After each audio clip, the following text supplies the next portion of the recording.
phone. I was going to say, I just saw that. It's a little bit late. All right. Good morning, everyone. I'd like to call this meeting of Ellis County Commission to order. Please rise for a stand of allegiance. I pledge allegiance to the flag of the United States of America and to the republic for which it stands, one nation, under God, indivisible, with liberty and justice for all.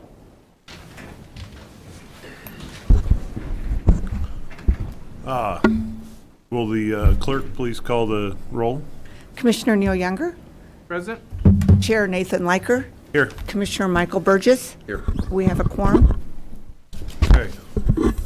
Are there any changes to the order of business, gentlemen? I don't have any. Nope. Okay. Next, we have the prior minutes. Has everybody had a chance to look through those? Yes, I would have one amendment on where David Graham on the not order of business, it has him listed at Golf Course Road, and I believe that was Fairground Road, correct? Okay, So if that would be corrected, that's the only amendment I would have. Okay. Okay. Nope, I have nothing. Everything looked good. Okay. Well, with the amendment, all in favor of the approval of the minutes then with the amendment? Gentlemen? Yes, I move to approve the amendments. Okay. I'll second that. Okay. All in favor, say aye. Aye. Aye. Okay. All right. Next, we have the consent agenda. Okay. Everything looked good to me. Fine. Yeah, I'll move to approve consent agenda items A through G. Okay, I'll second that. Okay. It's been moved and seconded for the consent agenda. All those in favor say aye. Aye. Motion carries. Next, we have issues from persons not on the order of business. Anybody wish to speak for a non-agenda item? Moving on. We'll have the introduction of new employees. Jennifer?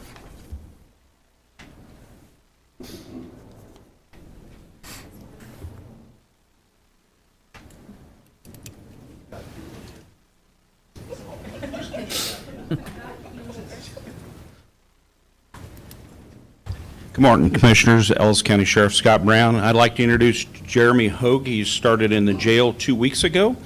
Brings some life experience. He served our country and is excited. He said he's learning a lot and he's got a lot more to learn, but we're super excited to have him.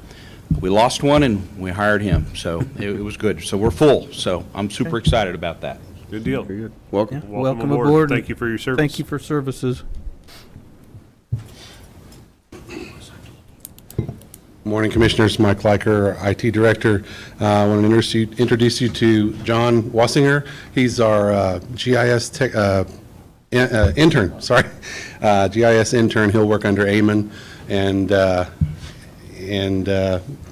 help us out, get some of those things done that we need help getting done. So he's a Hayes guy. So with a name like Wassinger, obviously, we're excited to have him. Awesome. Welcome Thank you. aboard. Welcome. Thank you. Okay. Next, we'll have a Big Brothers Big Sisters update. Jenny?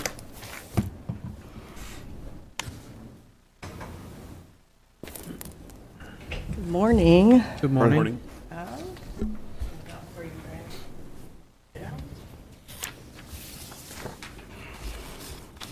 Jenny Bates with Big Brothers Big Sisters here for Ellis County, and just want to provide you an update with what's been going on with the program, how we ended 2023 and how 24 is looking for us. First, we're working with over 200 children right now in Ellis County, and those ages range anywhere from 5 to, in some cases, up to 25, because we can continue those after they graduate high school. And that's children who are matched and children who are waiting as well, the over 200. But just to kind of give you an idea of what's going on with our kids and why they're coming to us, I have some statistics for you, some of those hardships that they're facing and why they come to our program for looking for that one-to-one mentorship and connection. 85% 55% of the kids we're serving are living at or below poverty level. 45% are coming from households with alcohol or drug addictions. 45% have witnessed or experienced domestic abuse at home or around them in their lives. 66 have family involvement or have had it in the past with law enforcement. 53% are struggling in school with something, and 59% have been diagnosed with some type of mental health or emotional health condition. And 66% of our littles have experienced one or more traumatic events, in their short lives. Some of those that I've already mentioned, but other things that have happened, going on in their lives around them: death, divorce, loss of their home, a health diagnosis, dealing with an accident, things like that. So there's lots of things that these kids in our communities are dealing with, and we're so thankful that we have volunteers, people who want to step up in our community and walk alongside them. We know the best way for us to be able to face these challenges is to build resilience, and the best way to do that is to have positive relationships and connections. So your funds that you allocate for Big Brothers Big Sisters helps us be able to help these kids, pair them, find mentors, volunteers in our community to go through the screening process and enrollment process and pair them together so that they can walk alongside these kids, encourage them, support them. Doesn't mean it's just going to be a perfect path from there, but it's someone who's consistent and dependable, who can help them overcome those challenges and hardships that they're facing. In 2023, we served 216 children in our communities in Ellis County, and that's an increase again from 2022 by 2%. We have seen an increase in our services consistently since 2019. So the need has increased for what kids are dealing with and those hardships that are going on. We enrolled 98 new youth last year into our program and screened 62 new volunteers. So obviously that means there's more kids coming to us and we have volunteers. So our work always continues to be able to be out in the community and look for volunteers, encourage people to do that as well. And thankfully we have, we have 157 children who are matched right now, but some of those, over 20 of those are involved in couple and family matches. So that means there's more than that involved as volunteers, which is an amazing thing. The good stuff that comes from these and what we see, and what you see on your handout that I gave you, is that 94% of our littles that we are working with have improved or maintained their educational expectations. So their thoughts about school are improving. 92% have improved or maintained their attitudes towards risky behaviors. So they're thinking better about the choices they're making and what how they react in some situations. 89% have improved or maintained their grades or academic performance, and 92% of our littles have improved or maintained in social competence. So there's lots of good stuff going on. Some are little successes, lots of big successes. Some of those pictures you see in front of you are matches here in Ellis County. Isabel and Annie that you see. Annie, for last semester, after being matched with her big sister, started turning in more homework assignments, finishing her work at school and turning it in. Just that encouragement and consistency from her big helped her in those conversations about school. She realized, it's important to do those things. It's that positive example. Big brother Derek has helped his little spend less time in detention at school. There were some, maturity issues and things going on like that he needed that positive encouragement and someone to say, hey, in these situations, let's react a little differently so we're not getting in trouble in school. The Roa family with Michael has said that his bigs have helped him be more positive, which is huge, and just be a better person overall, he feels like. And then Reagan and Reagan, yes, sometimes that happens where we make a match where they have the same name. little sister Reagan, for the first time as a sophomore this year, last semester, got all A's in school and was super excited about it. Was excited to share with everyone. And a lot of that has to do with that consistent contact and just time, that relationship that they're building, builds her confidence. Her big sister happens to be going to school to be a chemistry teacher. She had a chemistry class last year. And just a testament to that relationship that lasts and those impacts. She just feels comfortable calling her and saying, hey, and from her chemistry class, I have this question, or I'm stuck on this, can you help me? So just those connections that are being made within our communities to help bridge some gaps and help our littles be more confident and eventually be more successful. So far this year, in '24, we've matched 4 littles off of our waiting list. We still have 38 littles who are waiting, and we anticipate more, children being enrolled into the program, and our goal is to match at least 60 more youth in our community this year. So thank you for your support and helping us be there for those littles and those bigs and make those connections in our community. Any questions? I just have a comment. Thanks for what you do, and thanks for, I was going to bring that up about the volunteer. How would one go about that if they were wanting to volunteer? Yes, our office is here in Hayes.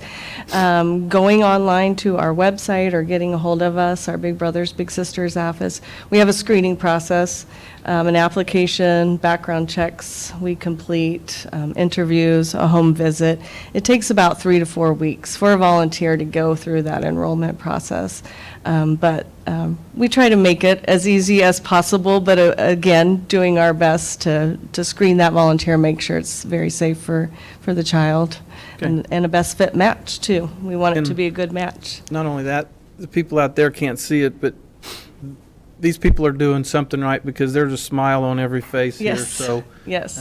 it is really successful, and I do appreciate you coming and giving us an update. Thank you, thank you, Yeah, no further comments other than thank you for the update, and I appreciate the work that you do. thank you. I would have one question is, the age range of our youth. You said you have some sophomore in high school as some of the youth. Is the bulk of the range under that? The majority of the children we serve, we see starting in 3rd grade through middle school, but we do have kids waiting and serving that are matched in all ages, age ranges. So, How do they ever really graduate the Big Brothers Big Sisters program? so it used to be when they graduated from high school, if they were still matched, then they were done with our program. A few years ago, that changed that when a little graduates from high school, if they were sticking around and they want to stay connected with their big and with our program, they are more than welcome to, and we're able to support that. We didn't know how that would look, but as we've seen here, at least for us locally, as littles are graduating, if they are still matched with their big, they want to stay connected with the program. So we have several littles who have graduated high school, who are working full-time jobs or going to college, and they're still having that time, that connection with their big, and that support from us with resources that they might need, which is actually a really amazing thing, because as they're going outside, into the world, not all of our littles are families, have the resources, or it's just a nice extra person in their life to help support them in that post-education. So at 25 is our cutoff, though. So, Okay. yeah. Well, thank you. Yeah. Thank you. Appreciate the update. Yes, thanks for your time. Thank you. Thank- Okay. Next, we have a Developmental Services of Northwest Kansas Agreement. Hello. Good morning, Commissioners. Jerry Michaud, President for Developmental Services in Northwest Kansas, and I appreciate the chance to come before you. What was it, middle of January, we sent the commission an agreement which is kind of the formality of something that's very, very important. Developmental services, the law goes way back into the 70s, maybe a little further back than that. But the law created an arrangement, opportunity for counties and nonprofit organizations that serve people with intellectual and developmental disabilities to partner for all practical purposes. Developmental Services has been doing that since I was looking for the date and I couldn't find, probably the mid-'70s when we started or began engaged with Ellis County. And we've been consistent all the way through. Our titles changed a little bit. We used to be called the CMRC, Community Mental Retardation Center. That's an old term. And then in the mid-'90s, we became an organization called the Community Developmental Disability Organization. Okay, that's probably more history than you wanted. But that's the background behind the agreement. The agreement is really the embodiment of portions of that statute. I mean, if you look at it, there are no changes to this agreement. It's the same agreement from the prior year of '23. It's a continuation of that arrangement, that partnership with the county and Developmental Services in Northwest Kansas. So, but that's the essence of our request, is to kind of just stay current with our agreement. Any questions, John? I have nothing. As just a point of clarification for the community and anybody watching, I typically recuse myself from decisions with DSNWK, but I'm with a different employer at this time, so I'll be happy to be a part of the motion and vote for my approval of this agreement. So just for clarification to the community. Very good. Okay. I have no comment, so Nope, I no have a comment. motion to approve. Yeah, I move to approve the 2024 service agreement with the SNWK. Seconded. Okay, I have a motion and a second. All those in favor say aye. Aye. So, motion carries. Thank you. All right, thank you. Jerry. Appreciate it. Thanks, Yep, you Jerry. bet.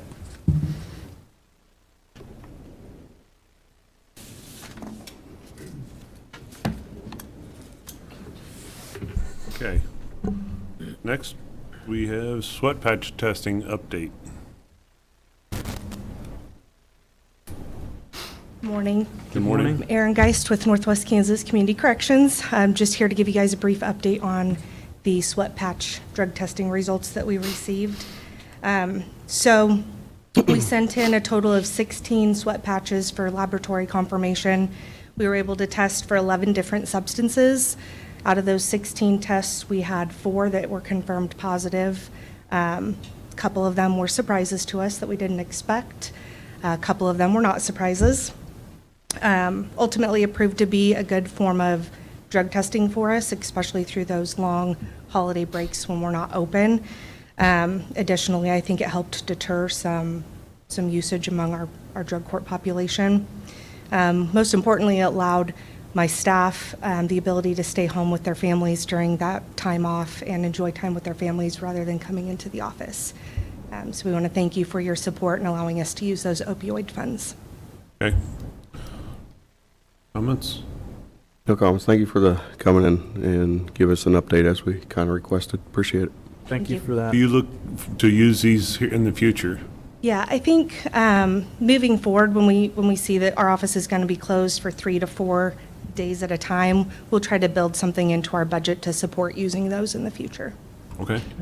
Thank you. All right, thanks, Aaron. Thank you.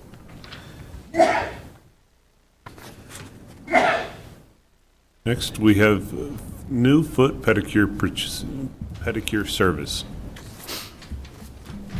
I wanted to add words in there.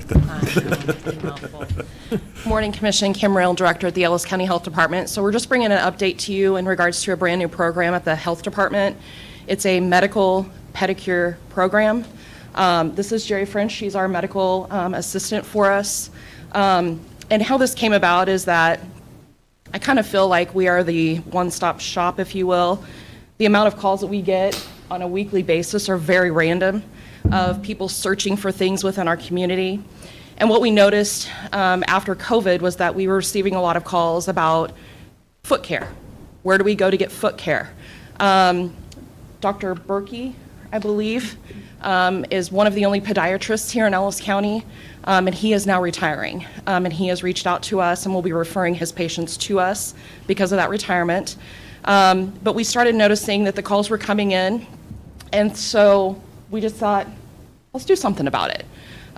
Jerry has 15 years of podiatry experience, coming to us from Colorado before she moved here.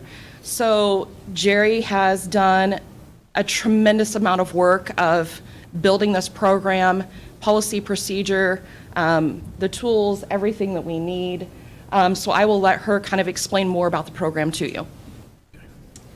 So it's kind of a general public foot check, check for any hot spots, breakdown of skin, helping people trim toenails, just some suggestions on shoe wear, kind of just helping people out in the community with what people don't look at very often is their feet. You know, your feet get you around everywhere, and people take them for granted. And so if you don't notice something beforehand, it can get bad fast. And so we're there to kind of prevent it and keep an eye on everything. Unfortunately, we can't take care of ingrown toenails or calluses, which has been a big issue with people around. But we can definitely help maintain toenails and just kind of general care. We provide a lot of education as well. And education, yes. So if you think about the feet, they're basically tires, if you will. And so most people generally, when you go in for a physical, your feet aren't checked at all by the physician. So we're here to provide a lot of education.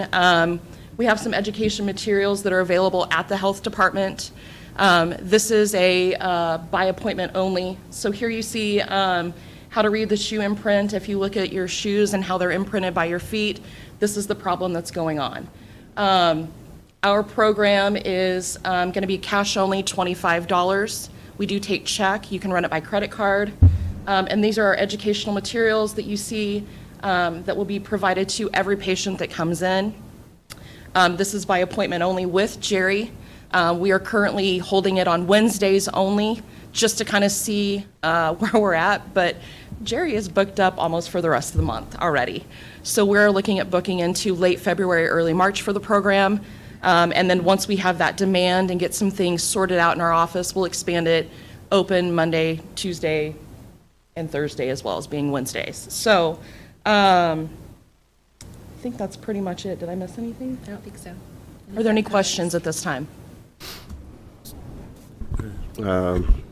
My general comment is, again, thank you for the update. This is valuable information that I do appreciate when the different departments come and nonprofits and other, just to give us updates. And it's important to hear about the different services that are provided in general, and not to make light of it. When I saw the agenda, I thought there was a typo. I honestly thought this was a food program. And then I get into the agenda, and it certainly is a foot program that I had no idea about, and the community probably at this point.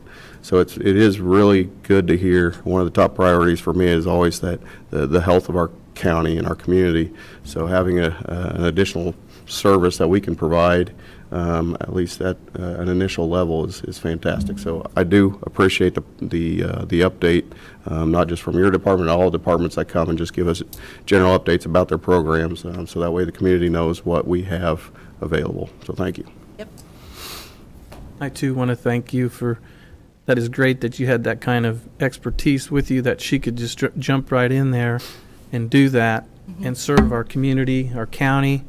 Not only that, to hit on Mr. Burgess's comment, Jerry was in here with DS and he didn't even know we had the wall. So it's a good thing to, bring those people in that we support and let them know that what we're doing. So yes, I do appreciate what you guys are doing. Okay. Well, I'll echo the others. I appreciate it. Appreciate you coming, and I'm glad to see that we focused highly on prevention on a lot of different diseases. So, thank you. Yep. And I mean, if anybody in the community is listening and they want us to look at something that maybe they moved here from another county and a health department was doing something at a different county, please call us. We'd be more than happy to look at it. I'm working with the state to bring back a STI prevention program. We're looking at family planning. We're looking at maternal child health programs. So there are a number of things that we're looking at bringing back. But the frustrating part for me is that I go 90 to nothing. And when you work with the state, you kind of have to slow that back just a little bit. So it's a process. So I'll leave that as our last comment. So, and is this something that we could put on our billboard out here, or is it already being displayed Yes. on 8th Street? Okay, here. Yep. Okay. I'm working with Carissa on Okay, that. good. I have met with the radio station. I met with Becky Kaiser last week. She came in, did an interview with us last week, so that will be published in the paper hopefully by today. I mean, if anybody's looking for a foot model, just give me a call, because that's my feet in the picture. But other than that, we're getting the ball rolling, and word's already gotten out. So it's a good program. I'm very proud of Jerry for what she's done. Excellent. you. We'll thank both of you. Thank you. Ready?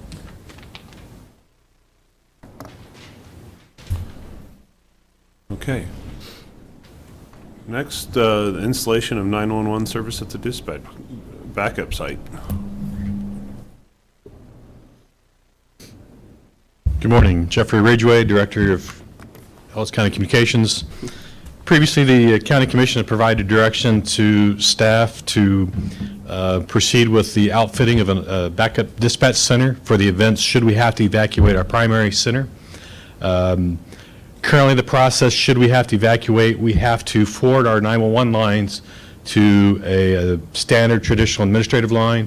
And when we do that, we do not receive the automatic number information or the automatic numbering location information, what we refer to anti-alley. So that data is lost when we utilizing that forwarding approach.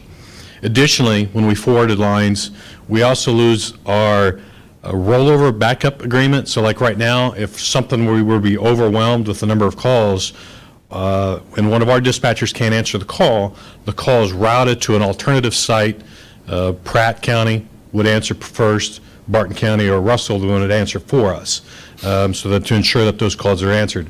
Well, again, when we're forwarding, we're bypassing the system and we lose those abilities that are built into the system. This request today is to install actual 911 lines as provided by the Kansas 911 Council on the state 911 hosted system into the backup site. Currently, there are 3 stations in the backup site, and I'm asking that we would install 1 standard, or what they call a base solution, into the room, and 2 soft phone solutions. The base solution is really the one that's providing all the emergency data coming into the center, and whereas the soft phone solution is strictly just the calls themselves. So there's a drastic difference of data that we're seeing from that base phone and the 2 soft phones. However, I also recognize there's significant cost difference when you go from a base phone to a soft phone. The base phone is at $18,000 a piece versus a soft phone is only $1,300, and that is a significant difference. But we have to have at least 1 base phone, because that also includes the networking components, the fiber line into the building, all of the behind the scenes that connects that workstation to the state hosted solution. So the total financial impact of this request is $20,600. That would be an annual addition to the current system that we have right now. And I'll stand for questions. Michael? Neil? I have no questions, but I will definitely support this. We need this for our community, so. So the annual agreement will go to 9320, so it's currently something like 70. Currently, it is, correct, 76. 72,600? 72,600, that sounds correct. Yeah, so we currently have 4 full stations, 4 base stations, and 1 soft phone, so, yeah. Okay. Would we add additional, I guess, base packages in the future? You say we need at least 1, but is there? From a backup perspective, At this moment, I'm not sure I would support that financially. I'm not, the biggest piece we don't get that's missing in the data-wise is the mapping solution, being able to map the data. But we do have alternative sources. Our Tyler CAD system, our computer-aided dispatch system, ties into the 911 system, so that data feed dumps over into our CAD, so we can see some of that mapping data plot on our CAD system through that interfacing that we have, and we have. So just from the perspective that we hope to never have to use the backup site, I think our approach at the moment is just to go with the single and see how that gets by. And then I guess if we have an event that causes us to operate out of that center, then reevaluate it after that one. But initially going into it, the fact that it's supposed to be a backup site, and our best plan would be that it just collects dust, for lack of a better word. I just feel it's, at this moment, it's a little bit more fiscally responsible not to put the full 3 stations in. Okay. What's kind of our history of having to use a backup?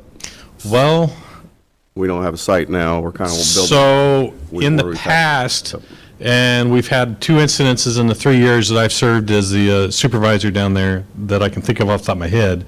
The one being the sprinkler incident, in which the took out the equipment. And so in that particular experience, what we had to do is, that time, the fire department, the Hayes Fire Department, had a location where we had some radios, basically portable and mobile radios that we were working off. And the IT department for the city of Hayes would actually bring one of the computers out of the current site, plug it in, and that kind of gave us a CAD system. But so we had CAD and we had radios. And again, from a phone perspective, what we would do is we would transfer those calls to an administrative line. And so we would transfer 5 911 lines and 4 administrative lines to 2 administrative lines. And of course, they're coming in. We no longer have the ability to get 5 911 calls. We're now down to 1, because we've now established a tunnel, if you will. A funnel would be a better phrase. So by doing this aspect and doing the full station, the dispatcher would go in, they would log in just as if they were at the normal station. They would have access to all 5 trunk lines that we have for 911, our 4 administrative lines, the text to 911, and from a login perspective, the dispatcher would, from a computer perspective, would just be as if they were in the primary site. Okay. So as opposed to the old method, it was nothing like the primary site. And so we were kind of a piecemeal approach. It functioned, we survived, but it was definitely not ideal. Very good. Thank you for that information. Yes. So with all that switching going on with different components, what kind of time frame was that? By the time you got everything To get it set up, you're probably looking to get the bodies moved over, the staffing moved over, the equipment, 30 minutes to an hour before we're actually up and running. Whereas this setup that we're putting in place is literally drive time, setting in, logging into computers, get the programs up and running, and then once they get to that, they're on the system. So the credentials that they use now to log in will work over there. So the goal is we'll have one seat that will almost identically mirror what we currently have on our primary site. And the 2 secondary seats, again, the only differences are going to be 1 monitor short from that primary 911 mapping system. Okay. That was my thing, to see what kind of time frame, because a lot can happen. Yeah, half hour, 15 minutes to have this. Correct. And we could actually, as long as we could, keep a person during, have one person at the primary site trying to keep that up and going while we're making this transition, because you could actually operate out of both of them simultaneously if need be. Okay, thank you. My question was kind of where you left off, was operating both stations simultaneously. Is that something we'll do periodically, just to ensure that the equipment is up and functioning properly? Correct. I don't know if we'll do it on site, but we do have the ability to remote in, and so we'll be checking in to make sure that the updates are applied and so that it's current, that we're checking in on a regular basis. I'm not sure if that'll be weekly at this point or monthly, but there will be built into a process to ensure that they are up to date. the support and the maintenance for the 911 phones is actually provided by AT&T, and that's part of the agreement that this entire bill. So all those, and they do remote monitoring of those 911 phones, and so if a phone goes offline, they're calling us up and saying, hey, Station 4 is offline, can you check up what's going on? So AT&T is monitoring these remotely to ensure that they are performing as anticipated. Okay. If we have, say, we attract as a county a large event, would we be able to then maybe staff up our dispatchers to support more calls during a Yes, single- absolutely, yeah. You could, with these three, that would put us technically at 5 full stations and 3 soft phones, so, yeah, we could staff all 8 positions. They don't all have radio positions, like the one soft phone at the primary doesn't have a radio position, but we could operate off of portables or make a way that, yeah, you could staff all 8 slots over the two different sites if an event so dictated that need. Right. And this kind of makes, adding this backup station and our capabilities makes Ellis County kind of a standalone area, so people listening understand we're more or less a standalone in Northwest Kansas, are we not, on some of our capabilities?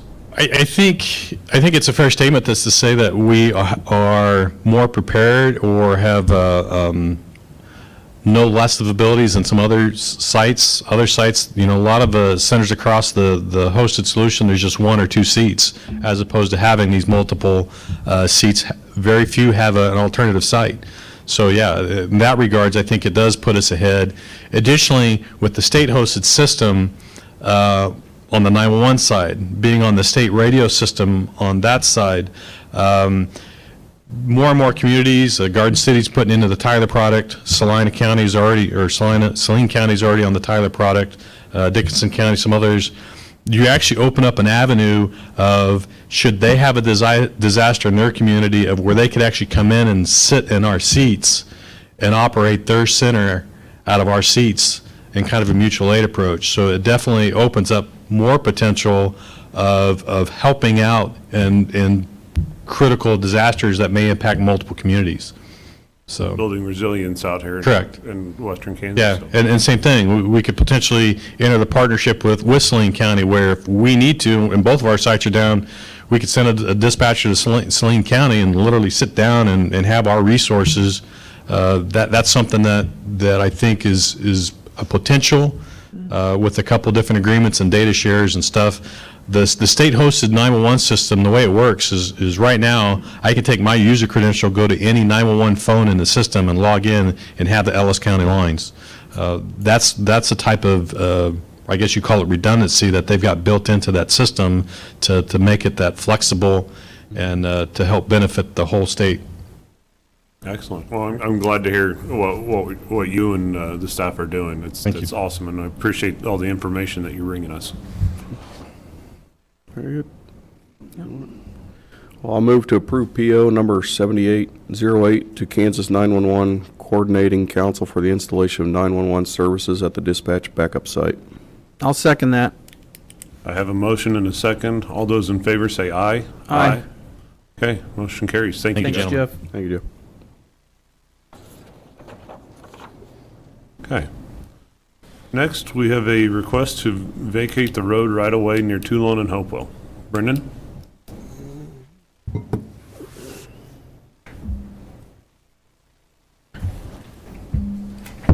Morning, Commissioners. Brendan McKay, Ellis County Public Works Director. So before you use a letter from John Carleen, I met with him back in August of '22 to look at this roadway after a bunch of trash been dumped down there. County has a right-of-way that goes all the way through the whole mile. The roadway was never built through the whole mile. It's not needed. They're requesting it either be vacated or the commission allow them to install gates on it so the county could still maintain about a quarter mile of the way in off of Toulon Avenue they have a few farm entrances back there. So there's 2 parts to it. Either vacate the entire stretch and they would be on their own to maintain it, or if the commission would like us to still maintain that quarter mile as they're requesting, it would be allowing the gates installed on there. It's a dirt road. It's not well traveled, just in harvest. there is a tank battery on the east side of the, near Toulon, that right now they come in off of Hopewell, but the entrance could be moved to come off of Toulon Avenue. As you can see there on that map, that big stretch of green in the middle, there's no roadway or path through that. It's just about a quarter mile each side, and then middle part is impassable terrain. Okay. Comments? So I guess there's two, are they kind of? They're talking about the two section. options, Yeah, right? they're, So- yes. And they're talking more about the eastern side of that roadway. what- That's who I met with, Okay. right there. That's highlighted now. If we went with that option, how would that look? They just call you up and say, come get our road, but we have people all over the county that call you up and say, come do my road, so. Correct. I'm So a by little bit- statute, you guys can allow, the three of you can allow gates to be installed on public roadways, but they would have to provide access to the county by forms of daisy chaining one of our locks in there, as well as any utilities or fire or EMS. There are no homes back there, but so it'd just mainly be fire and sheriff and myself. That would still allow the county to maintain the roadway. There is a culvert back there that routinely overtops because it's a lot of drainage through that area, as you can see by the tree growth along some of those water channels. That's the option they would like us to see, to still maintain that roadway. The other option that you can do is to vacate the entire stretch there, and goes back to the existing landowners on both sides. So that's what I would support. Just close the whole thing, and that way we don't have to maintain it. How are you going to turn around down on the end? And they're wanting Carefully. That's what we have to do right now. They're wanting to close it, keep people out. Let's keep them out then. Why should we maintain it? Because if it is closed, they can install a gate. They don't need commission approval because it is their property. Well, That way they would have control of it. Like saying, except for fire. would anything need to be done? You said there's a culvert there. Would we need to have anything written about giving them the culvert, anything along those lines? If we vacate the roadway, it all just gets turned back over to landowners as Theirs. is, unless the commission would like us to. The culvert's an aging culvert. It's not something that was just installed. Okay, There's not value in it to pull it back out. okay. And the tank battery site, that would be on us to move the driveways if we so decide to vacate that area. Correct. We'd have to hold a road hearing before that. This is just the informational session to see if you'd like to move forward with, what direction you'd like to move forward with. Okay. Is there any other access that's off that road other than for agriculture use, other than that tank battery site? Not to my knowledge. I would support Mr. Younger's stance on if we're going to vacate, that takes off another more or less a mile of maintenance on our operator in that territory. Basically, there was an old farm site back there. It's overgrown with trees, and there's a small portion of cultivation there, right by where the roadway ends on the east side. Behind those big tree thicket, it appears there was a homestead there very long ago. It's overgrown with trees, has trees growing out of it. But are there currently any other services like power and electric or gas going back there that you know None of? to my knowledge, because they wouldn't be able to get through. There's not. There's not. Okay. Yeah, I guess I just call back to that, because you could say, well, we maintain the east side and then we don't do the west side, but then 10 years from now, the west side says, well, you're maintaining the east side, why can't you come back over the west side? Well, So you can either vacate the whole stretch, or you can vacate Yeah. to the half-mile line. The individuals on the west side of the roadway have never reached out to the county about any dumping or concerns with it.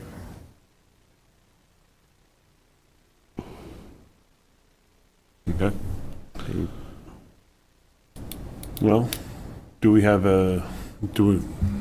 would need a motion to, No motion motion, yet. yeah, It'd just just be, if you want to proceed with it, we'll hold a road hearing and send out mailers to all the adjoining landowners, letting them know of the upcoming road hearing for closure. Yeah. I think that would be my preference, was just to vacate it. And how they fence it off or what they do with it after that, that's on them. Us trying to work through any kind of maintenance is, I think it's just setting up for issues down the road so. Okay. I think we're all in agreement. To proceed. Brendan, Yep. go ahead and proceed with the road vacation. Okay. I'll work with Mr. Jeter after this to get that set up. Okay, thank you. Next, we have the speed limit along Old Highway 40 in Victoria.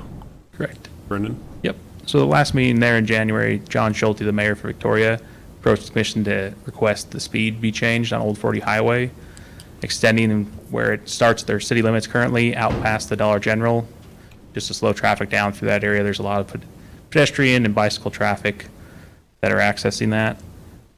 So to change the speed limit by statute, you have to follow the Manual on Uniform Traffic Control Devices, which states that you need to have a traffic study done by a licensed engineer. The mayor reached out to EBH Engineering, a firm they've worked with in the past, to conduct a traffic study to make sure that way it was an area they were wanting it to be extended to the point they wanted.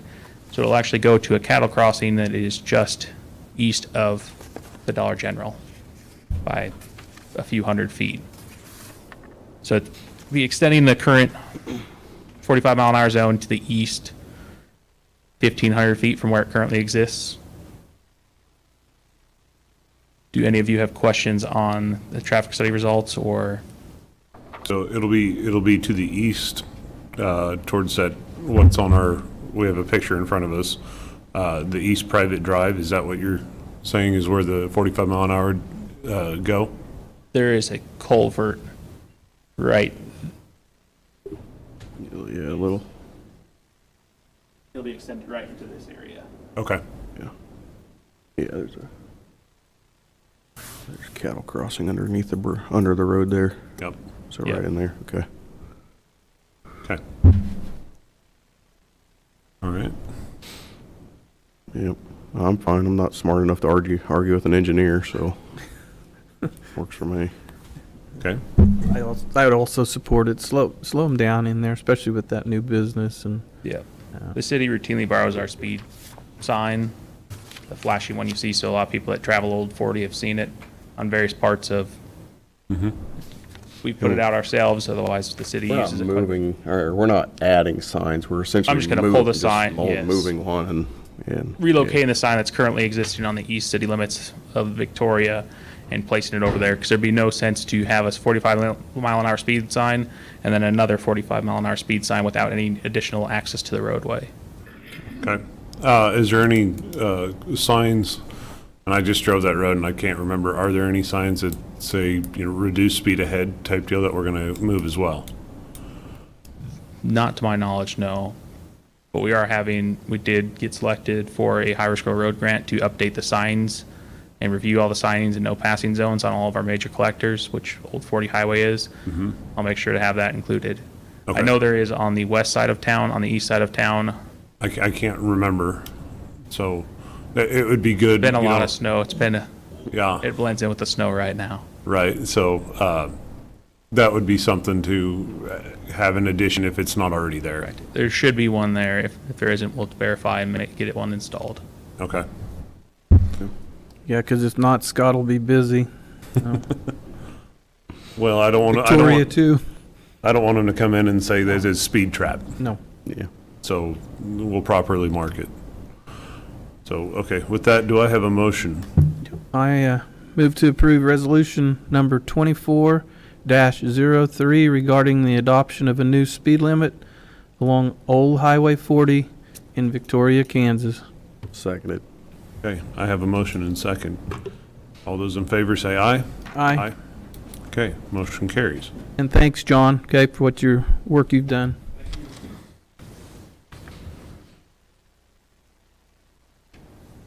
Okay. Next, we have a Public Works Facility Change Order request.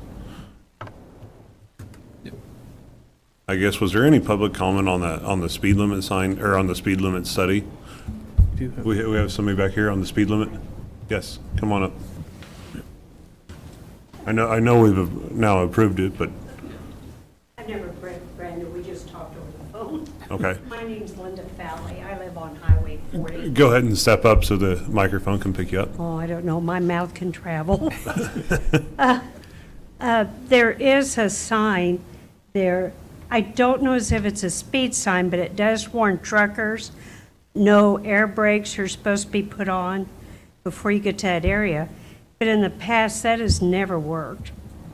They come through there, and, you know, they're doing what they gotta do for their truck and stuff. And our houses really do shake when those trucks come through there. And the way I understand it, that sign's been there for years, but it's never been reinforced. So I guess my concern is, how are we gonna enforce the speed limit, because we never have before neither. That would be a question for Mr. Brown. Sheriff? I was wondering if I was going to get called. So it is in the county, obviously, along Highway 40, so it's our responsibility. What I'd recommend is first, and I can do that within my office, that we notify through the public, through the newspaper, Hayes Post, et cetera, that that speed limit is changing. Secondly, we will put units over there to enforce that. We'll start with warnings more than likely, unless it's excessive, and then we will have to move on to citations if needed, if warranted. It's about education first, in my opinion, and we need to educate the public. They should be aware of it. I do know that Victoria Police Department also helps enforce that. They are deputized, and so they're able to write citations within the county under my authority, and they do that when they need to. So I will speak with Chief Dinkle about this and the change. I do know that people fly through there. We get complaints on a regular basis, and they slow down about Main Street, which is by the lumberyard. So we've had some accidents over there, but we'll monitor it based upon what you guys decided here, and see if we can't get people to slow down and get it out to the public. Okay. All right? Thank you. Does that answer your question? If not, you can No, touch I base just with, wasn't sure how they, okay? because we had heard rumors, but I talked to the big guy, it don't matter. Because the rumor was that the local police had no authority to do anything. That it had to be a sheriff deputy to write tickets. So, and I was like, well, I don't know, I'm not a police officer. So you are correct. If I did not deputize them and give them a county card, they wouldn't be able to. So there is some truth to that. They just didn't fill the rest of it in, and they may not have been aware of it, so, all right? Yep, and we do have, what do they call it? They have a name for it now. We have a little monitor that sits out on the highway. Speed sign, it's a Yeah. radar, and it shows, and that's what Brendan was talking Yeah, about. they also have named that little guy too now in our community. So when they talk about in our newsletters, we know what they're talking about. It's like, you could always tell, I said something cool about one day, he goes, yeah, I know. He said people get within so many feet of it when they see it flashing, and they'll slow down, but they never slow down the speed it should be. And after they get past that, get out of 7-Elevens, on Victoria Bridge, they pick up the speed and take off again. So it's just, I guess that's my concern. You can't control the driver and the speed, but it really makes it hard to control speed out there at all anymore, it seems like, on Highway 40. And with more businesses coming off there, we do need them to slow down. Yeah, in addition to the Hayes Post thing, what I'm thinking is, I know the city of Victoria puts out some newsletters, I believe, correct? Maybe they can put that in there also. That way people are aware of that. There's a lot of things happening in Victoria, so they could probably add that. But I will do my best and do a release letting people know that we're going to be in the area and slow speeds down. All right?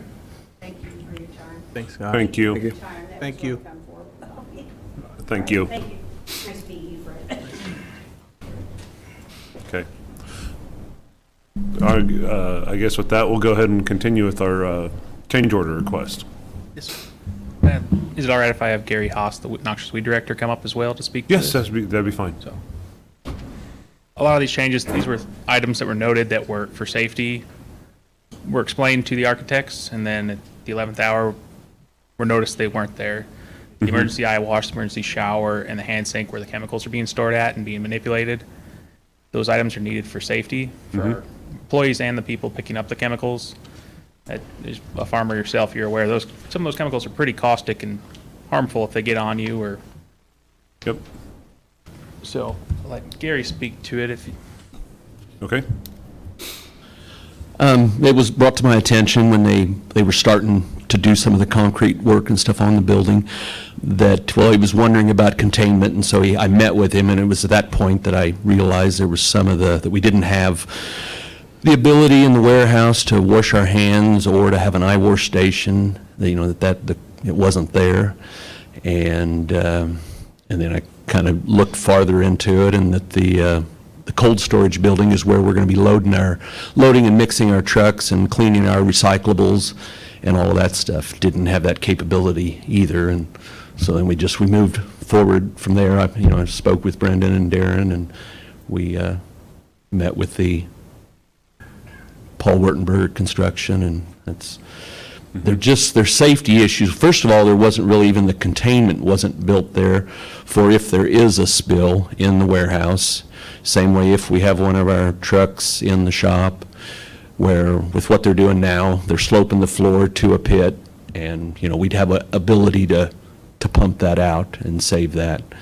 And as for the hand wash sink, I'd like the capability that when we go out and load chemical in the warehouse for people, that we can, before we leave that, we can wash our hands, and so you're not grabbing the next doorknob, and before you finally make it inside the next building, to be able to wash your hands.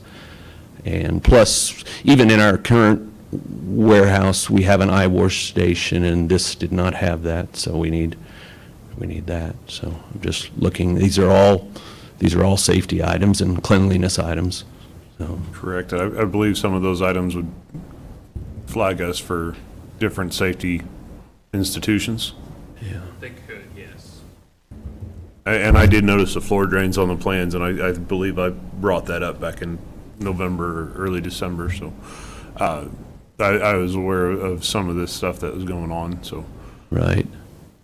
I wish we'd seen it a little bit sooner. It would have saved. Right. Well, and it was actually addressed at the initial meetings over a year ago for proper floor drain and containments. Right. So that was something that was missed in the later plans. Yes. But it was addressed and asked early. So.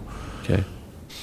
Okay, and then we have. I'm okay with the safety aspect of it. We have other portions of the change order on here, including some HVAC work and water lines location and placements. Okay. So is that with Gary? I think the water line placement stuff that is in there now is over at the loadout for our spray trucks did not have the rural water, and the water that we are going to be using for loading our spray trucks there is going to be from a deep well, which is going to have, it'll be salty, saline, and it would not work for the eye wash station and stuff. So that was needing to be added for that. There was always going to be heat in it, but this changed what they were going to have then. So they were able to deduct one thing and add a different gas line into that. That place also, I guess it did not have a hand wash or an eye wash or anything in it, and that's why we needed to get rural water back there and why the additional water lines are there. Okay, I guess it has on here of burying the water access to the noxious weed instead of using overhead with heat tape in the unheated portion of the breezeway. That was also realized when we got to looking at the plans. What they had, there's a breezeway between the noxious weed shop and the warehouse.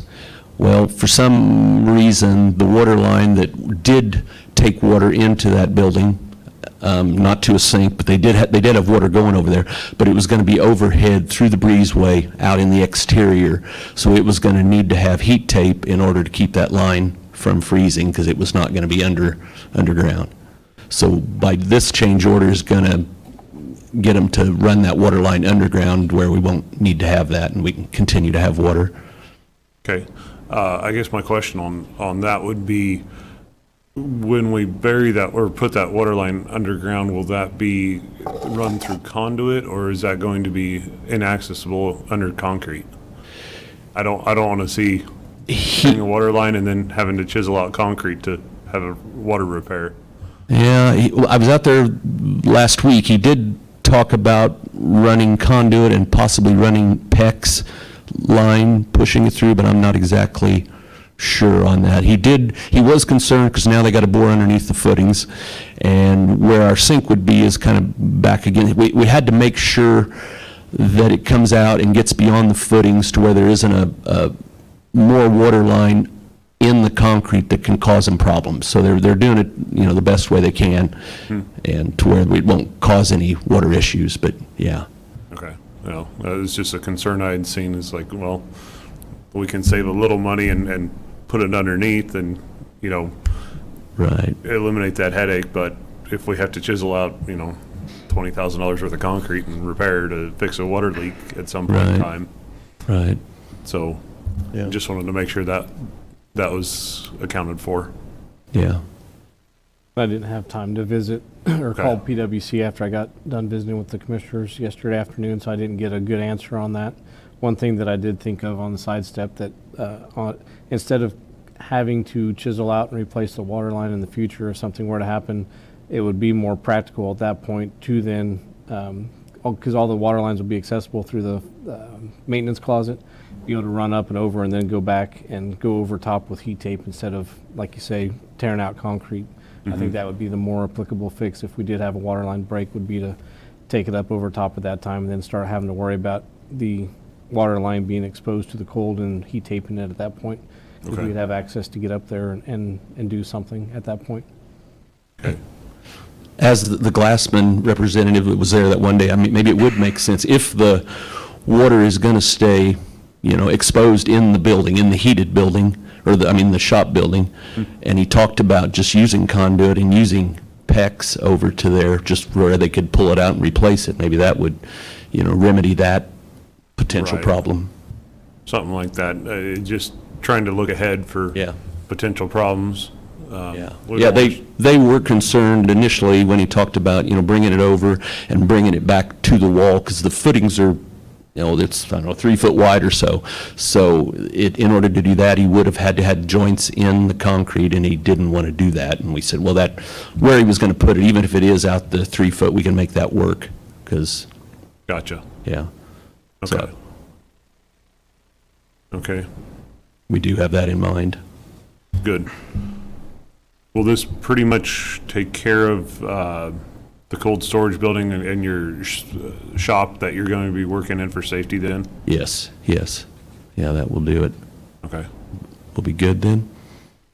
I think so. I'm good.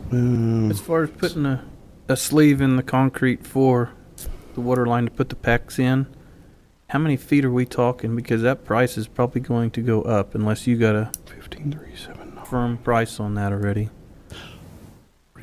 About 60 feet probably that you're going to have to water line. Yeah, I envision though the PEX that he talked was just going to be, probably he was going to get the water over to that south wall of the shop. And I'm thinking the sleeve was just dropping it down underneath the footing and back up. So I think the PEX part was just a short portion of it and conduit.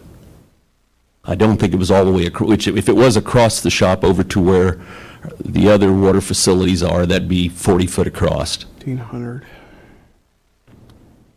All right. Any other concerns? No, I'm just trying to reconcile these numbers a little bit. There's a whole bunch of different numbers because the 6 change order items comes to like $29,099. We have a financial impact of $39.99. We got a Paul Ortenberger change order that's $30,781. So I'm just trying to get everything to add up to the same thing. If you go to page 32, you'll see a total of $4,600 for one of the change orders to add the powder-coated drain pits into the 3 warehouse locations, and then a total of $35,399. That's everything that's on the previous page, including the additions and some of the change orders out of subtractions.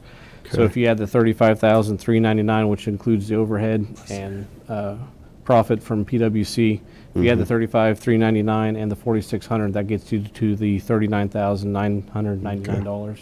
for the entire change order. So everything on the agenda item doesn't necessarily add up to the 39,999. It's adding all the components as part of it. Okay. And if it helps for Commissioner Liker on the agenda item, you had asked about why is there some HVAC units, et cetera, and the water line. Just for clarification for anybody that may need it, the original plans for the cold storage on the shops on the north and the south end of that facility had the corner ceiling mounted gas-fired furnaces, which required a larger gas line at that point to be able to run those furnaces.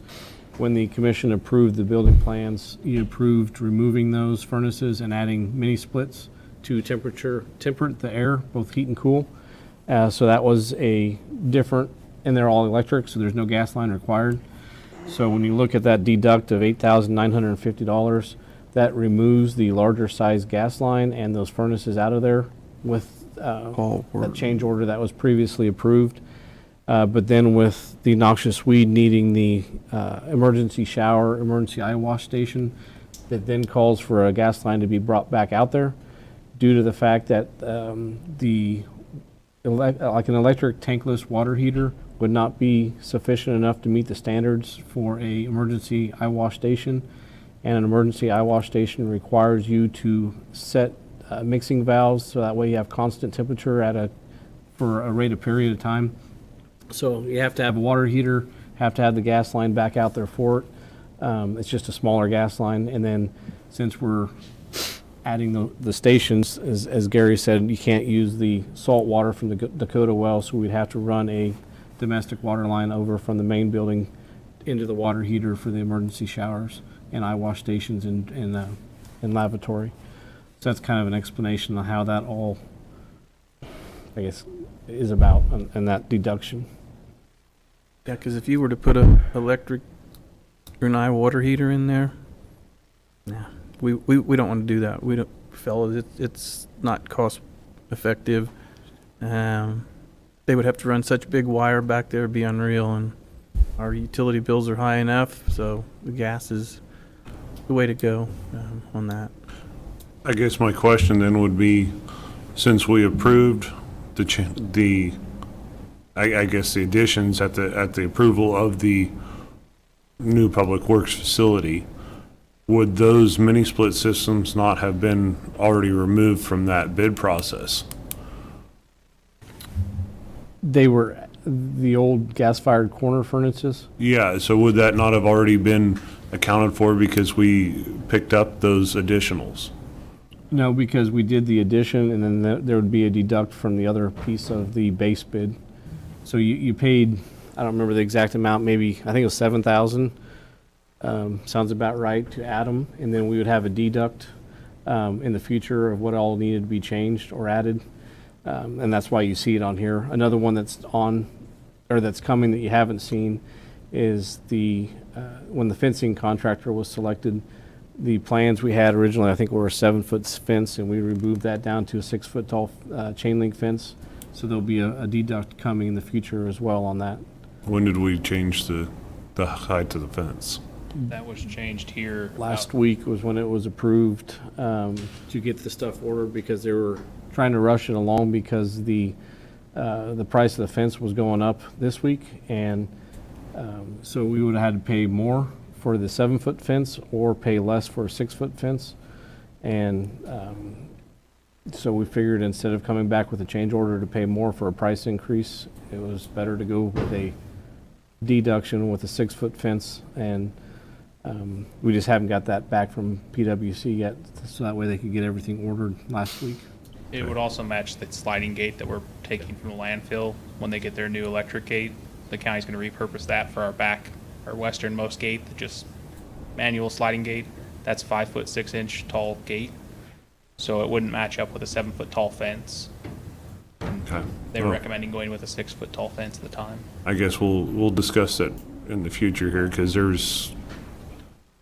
we'll discuss that coming. I don't want to get off topic here, so we'll go ahead and address these change orders then. I want to go back to the financial numbers here. Go to page 33 if you would. So this is Glassman's bid, and at the bottom, they have overhead and profit 10%, 3652, which I'm not going to gripe about that. They deserve to make some profit on this. So that's 30,700 and some change. So now you go back up to 32.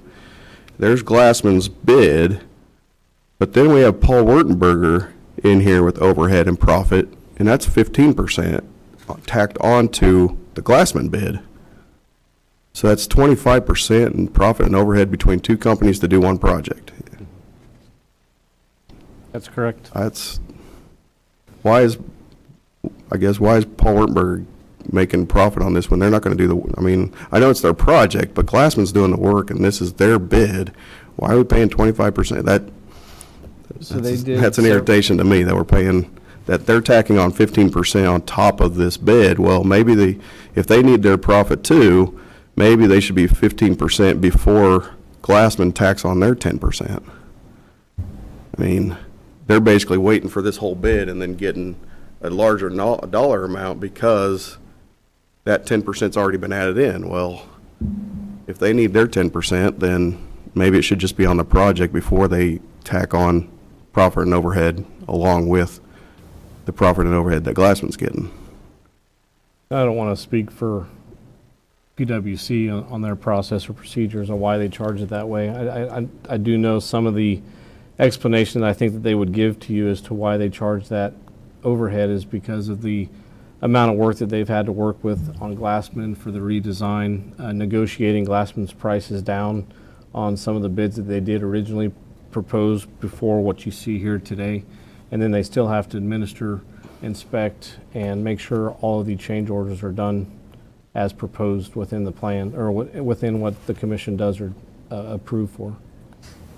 Like I say, beyond that, I don't want to speak for charge that. The last time we had a change order brought forth, it was a big change order regarding HVAC and supplies, and it ended up, we had to revert back and file another change order for PwC on their bond. Mm-hmm. Are we going to be stretching the limits with the change order that's here, the change order, and the other change orders that are yet to come?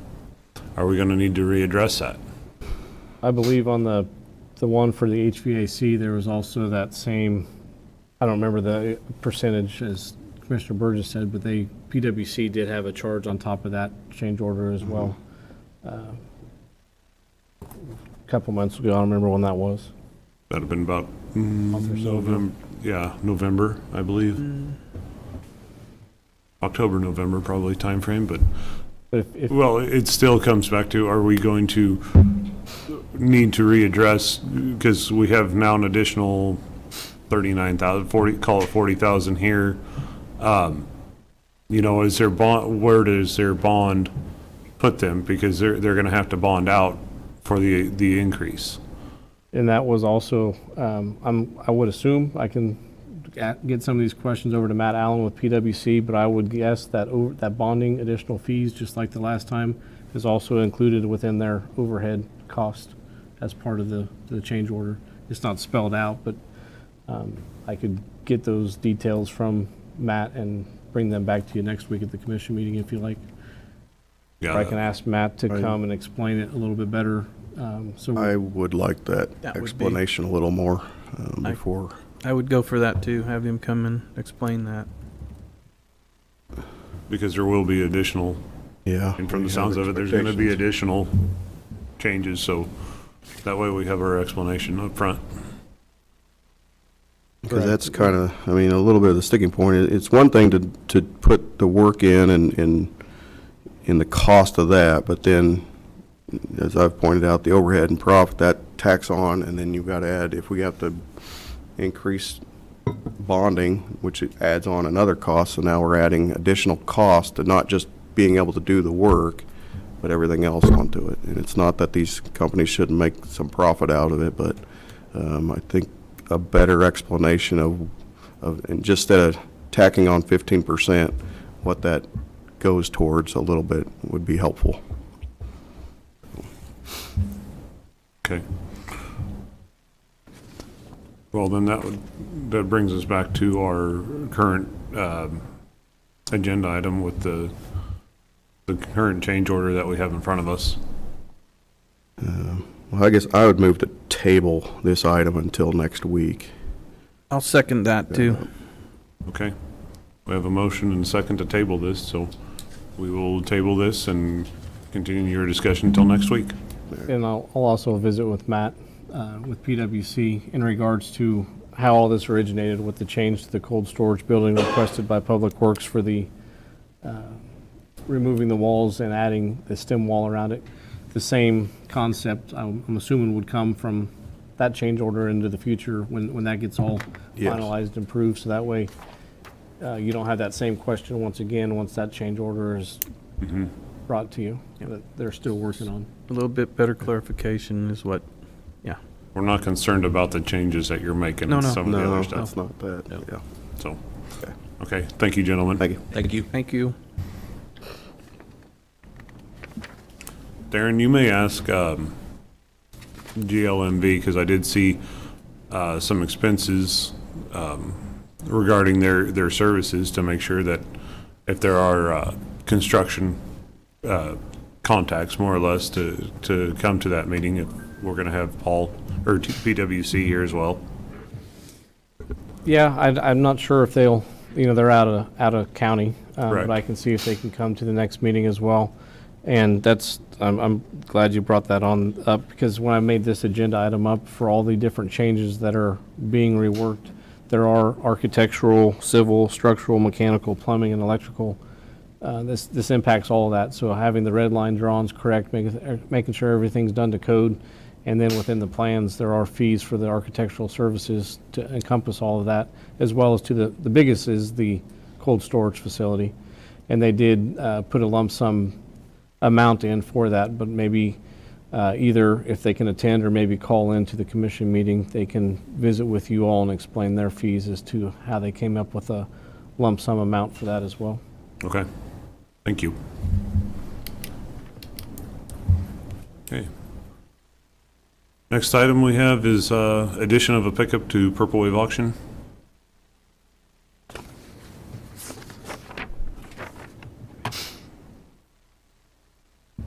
Just Darren Myers, County Administrator. As the commission is aware, at the meeting in January, the commission approved several vehicles to be added to the Purple Wave auction site.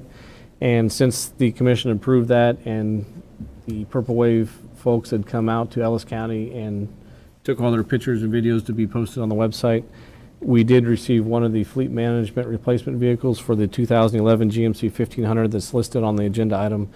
And since then, we don't know when the next Purple Wave site auction will be. Could be 6 months, it could be a year. So just having that vehicle sit around, we went ahead and added that to the agenda, or for the auction, pending the approval that the commission would allow us to add that on there. And if the commission is not in favor of that, we can get it pulled. But for full transparency is why it was there. It's best to bring it back to the commission to make sure it's okay to have that pickup approved to be sold. I have no problems with that. Mr. Burgess? Nothing. Yeah, it's fine. I have no problem. We already got the replacement, and if somebody needs a vehicle, I'm sure we'll find them something to. My only question is do we do not need this vehicle? We have all these other vehicles that we're liquidating. We don't need an expansion of any of our fleet anywhere. Correct, unless Brendan wanted to share something different, but the plan is to sell the vehicles after we received them. We didn't want to sell them before we received them, so that way people would be without a vehicle. Okay. Sounds Especially good. with the market the way it's been the last couple of years. If they say it's going to be here in 3 weeks, it shows up 6 months later. I hate to sell something and then have a need for a vehicle that's not here. Right. Okay. Well, we'll need a formal motion to go ahead and make that. Okay, I move to approve the 2011 GMC 1500 to be sold on Purple Wave. Second. Okay. Well, we have a motion and a second. Those in favor say aye. Aye. Okay, motion carries. Next, we have Ellis County Scholarships. Before you this morning is a discussion on the scholarships that the commission has approved for the 2024 budget. As the commission is aware, the funding of $10,000 has been set aside to start off a scholarship program within Ellis County. Throughout this process, behind the scenes, there have been a lot of discussions, both individually between you and I, as well as with staff. And I've also met with NCK about some ideas, as well as Fort Hays State University, on how to create an application. We've looked at some other applications that are out there, kind of based on the direction of what the intent of this scholarship was thought to be of, and kind of tried to narrow some things down. One of the biggest concerns that I got from visiting with Dr. King at Fort Hays State was if we just open up any scholarship, any amount, any period, time frame, we could have between 300, 400, 500 applications, and receiving that many applications would be a lot of work for the commission or staff or anybody to do. So they highly suggested that we try to start not necessarily small, but more focused, and see where the first year or two goes. And then if we need more applicants that would come, we could expand that out. So the plan here today, I guess, would be for me to ask for some direction on how the commission would like to proceed with the scholarships through a couple different ideas, and then I can put those into an application form based on what the commission would like to do, and I could put it on next week's agenda for approval of a scholarship application form. So with that, I guess I can, if it's okay, I can just start with the bullet points and just start moving down the list. That sounds good. So since we have $10,000 budgeted, that opens up the idea of how many scholarships you could actually give. You could break it out in any fashion you want. You can do one $10,000 scholarship, or you can do, I guess, $100 scholarships. But I guess for the sake of it, just for some conversations that we've had, I think the most common conversation was 10 $1,000 scholarships.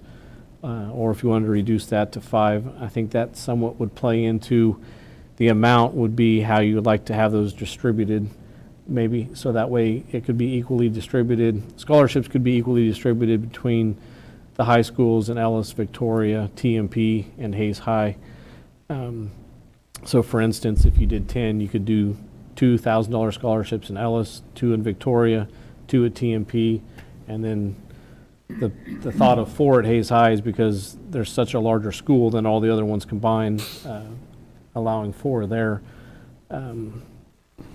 So I guess I could stop there and see what the commission's intent for the number and who all to just split them up with. Comments? I guess that's what my general thought has always been about 1,000, how we split them up, and, I'm not sure, but I'd like to give out more opportunities than less. At the same time, I don't want, $2,500 or $100 ones. That, from an impact standpoint, that might buy, I don't know if they buy books in college anymore, but, that doesn't go a long ways. I think $1,000 helps them at least with some tuition, or if they're room on the dorms or something. So that's kind of my thought, but I think I want to give it to more kids than less, even though 2,000 is a bigger financial impact. From a community impact, that's only 5 kids. So I'd like to, again, I think we're trying to encourage kids to stay local, go to school here, and graduate here and stay local. So I think the more we can spread that out, the better for me anyway. Mr. Younger? I guess myself and my wife, we do scholarships to Hays High and Fort Hays. And I shared some of that with Darren. I'm like Commissioner Burgess said, if you give 500, you're going to give a lot more students an opportunity. Does it get you anywhere? Yeah, it will, because we've been doing it for 15 years, and it's definitely a success. And the kids appreciate it, the parents appreciate it. A little more than none, but I can do the 10 for 1,000, or we can start with, do 500s and see what everybody thinks of it. And I also got to thinking about it too, and we do kind of a fair thing too. We make sure that there is a male and a female receive them too. So just to look out for everyone. But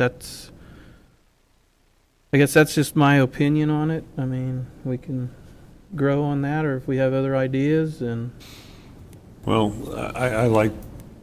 I do like the idea. I mean, I understand the idea of giving a little bit more dollar amount, but then I also understand the idea of giving more on the quantity to see how many applicants.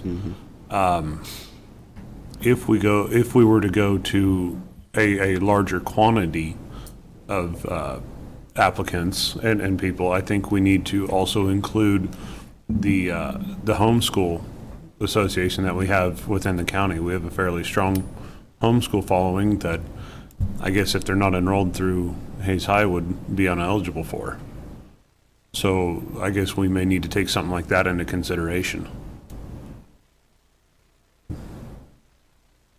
Yeah, I would, because I've thought about this too a little bit. I talked to Darren even last night. Some of your non-traditional, and it could be homeschool, or it could be kids that graduate college or high school in maybe a year or two, and then they need to go back and get some additional education, especially like NCK Tech or something.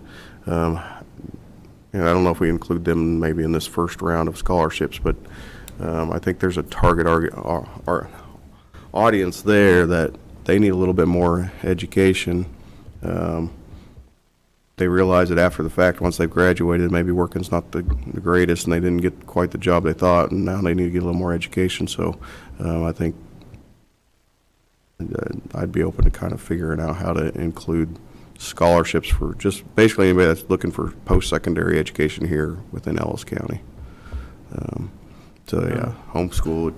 And we not might be that it's able to go with non-traditional, a 750. We've also got that, and that Mhm. works out fairly well also.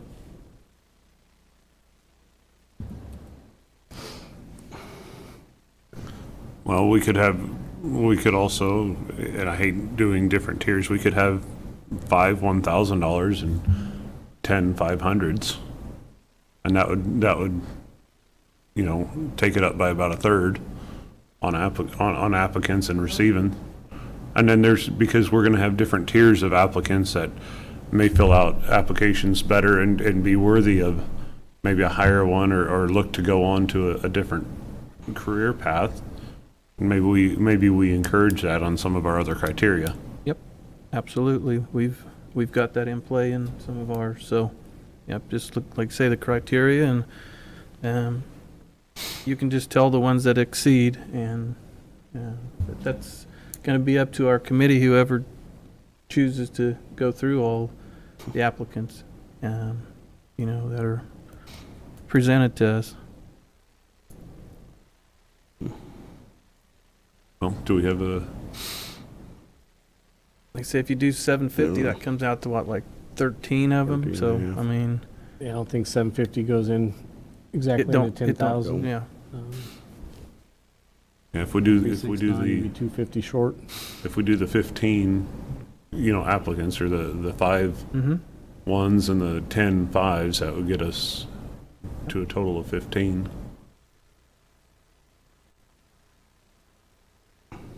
I could work with that. Live with that? It's a starting point. It can always be changed later Mhm. down. I agree. I think let's go with that, Darren. I think I hear some agreement there. So with that, if you start off with the 5 $1,000 scholarships, you award one to Ellis Victoria Hayes and one to Ellis Victoria and TMP, and then 2 to Hayes. Just split that out that same. Or Hayes, or one to the homeschool. Yeah. I don't know how many homeschool graduated. I don't know exact numbers, but I don't want to leave those Yeah. people out. So I guess if we don't have a qualified homeschool candidate that would qualify for the 1,000, I would revert it back to the Hayes High. I know several of them at Hayes High, so there's two for sure that I know of, but, yeah. I mean, that would be, I'm not sure how I'll be completely honest, I have no, until this morning here when you mentioned it, I have no idea on how the homeschool works, what the costs of homeschooling are, how it would be perceived on reimbursing a family for in-home expenses. I don't know how we would market it. I don't know who all homeschools. I don't know how we would reach them to say that this is out there. I'm sure the word would spread. I believe a lot of homeschools are associated with the school district. If anybody in the audience has any information, please. But I think they're somewhat associated with them for various reasons. But I can't, I'm not certain. But I think we could, I think we could easily research that and come back with an answer. So. I interject a thought. I don't think you're paying, the scholarship won't apply while they're being homeschooled. No. Right. It'll just give them eligibility to go to Fort Hays or Hays. Correct. Yes. Okay. But the homeschooled people would be able to apply for that to go on to their post-secondary education. Right. Yeah, I apologize, I was completely off base Yeah. there. Yeah. Plus, keep in mind, your numbers are going to be down quite a bit because you're restricting it to Ellis County employees.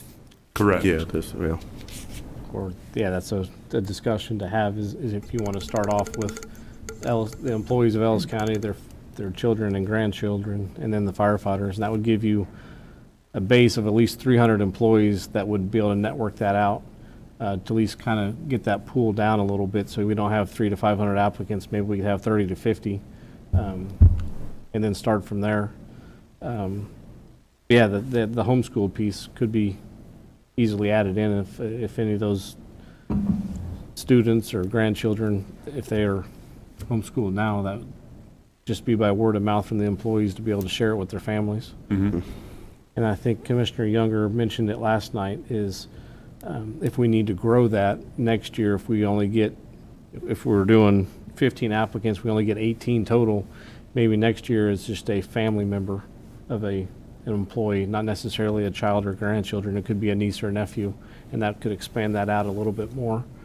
One piece that as we go through here a little bit, that I wanted to share with the commission, that in the Fort Hays State staff, when I met with them, I was very gracious for the input that they provided, was that if we did fall short in the number of applicants, and say in Victoria, because it's the smallest school district, if we said we're going to give them, it would be with your proposal 3 applicants, but we only got 2.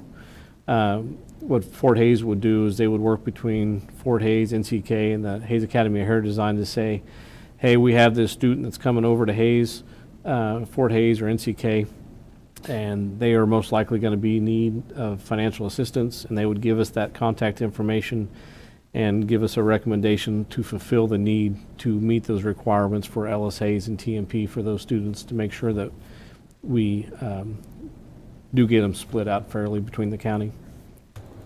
So I did appreciate the help that they would provide us. That's good.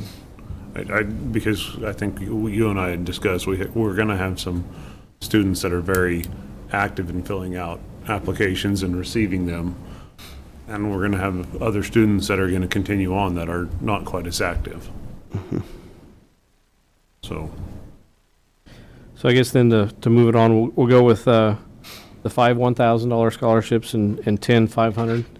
1 for each school, and then 2 for Hays High, and then for the 1,000, and then those will just be doubled for the $500 scholarships.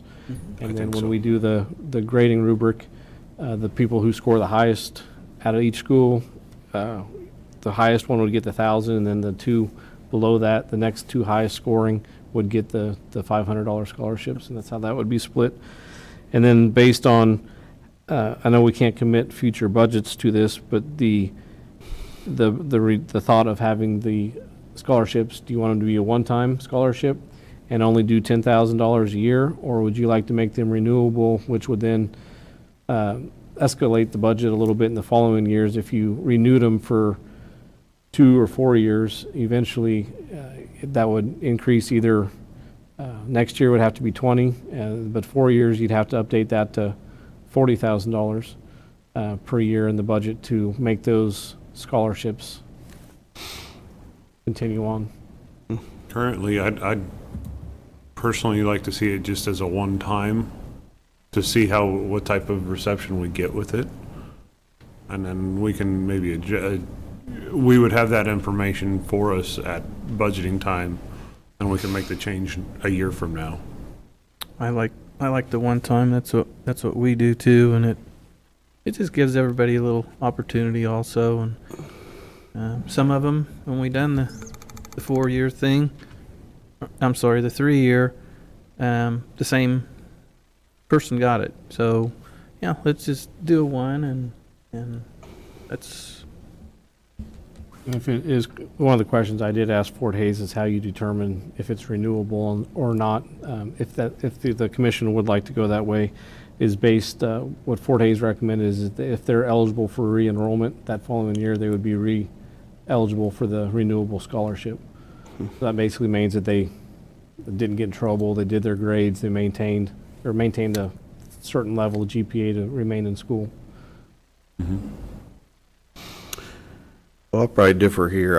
I would like to, I know, again, yes, future budgets is something, but for me, I think I would like to plan that as a renewable and up to 4 years. So if you go to a 4-year school, if it takes you 5, it takes you 5, but we would renew it for up to 4. If you go to NCK Tech, it's a 2-year. So that would, my ultimate goal, I think, would be to grow this and get, and at that time, it would be whatever, we're looking at potentially 60 people that we're helping go to school. So I know budget is always top of our mind as commissioners and trying to make sure we maintain a budget. But that would be my preference, is to try to build this up and make it so that way future commissioners really can't take it away. But I get the idea of seeing, we don't know how this is going to, we hope a whole bunch of kids apply, but maybe nobody does. Maybe we can't get rid of the scholarships, and maybe it's just not something that people want. But and then we decide that it's not something to do. But for me, I think it will be successful and like to build it. But I can confer with my other two commissioners on how we proceed for the first year. So Yeah, I'd like to see how it would go the first year, is the reasoning that I'm saying, or suggesting that we try it and see what we get in there. And every year is going to vary. Sometimes you'll have a lot of them, and next, none. Mm-hmm. So, just from past experience. Well, I guess if we want to do kind of split hairs here, we could do a one-time renewable for the first time, and then they would have to reapply after that. Yeah, that would kind of limit us. we kind of know, because we've already budgeted for this year, so we'll be talking Correct. about next. We're talking about 2025. Basically, Yeah. whether we're going to put something into it at that time. And I think if we can split hairs and say, yeah, we'll at least commit to A one-time renewable. into that budget, so that way as we get into our budget, we kind of have it Right. available at least to consider. Now, if We we can start at least working on the consider budget it and there's and no then- money, then we may have to complete, but I think we're going to be okay for 2025, so, okay. Okay, so I'll add that to make it renewable for a second year of school. Go ahead. We have a comment? Yeah, I just wanted to make a comment. I mean, this appears to be a great program here. And just from a public commentary perspective, I just wanted to bring up, there are a lot of programs that are available from the state for all residents of the state, up into including the Kansas Promise Act that will pay for college for students in an eligible program that elect to commit to work in Kansas for a period of 5 years after their degree. So just looking at all of the available programs that's out there, I was kind of surprised to see this pop up on the county agenda, and I would just be concerned about the myopics of this for making county employees eligible, utilizing tax funds to add an additional program for their children or grandchildren on that. I just bring that up as a general question from a community member. Also am involved with different education programs. I'm on the Kansas Board of Regents Board of Technical Education Authority, so I sit on the board that funds all of the 2-year programs for the state of Kansas. And great programs. We want to incentivize this, and I understand the intent of trying to incentivize youth to get education in Kansas and remain a contributing community member throughout their lifespan. So just thought of that. It's just one thing. It was kind of surprising to see an additional local level kind of scholarship pop up that was being drawn out of county tax funds for this purpose. So just a comment. Right. Thank you. Thank you. Nathan, can you get his name? Sir, can we get your name for public record? Yeah, my apologies. My name is Mark Hess, and live out in Rome Road and west of Hayes. Okay, thank you. Yeah. I guess I do understand the concern that was expressed.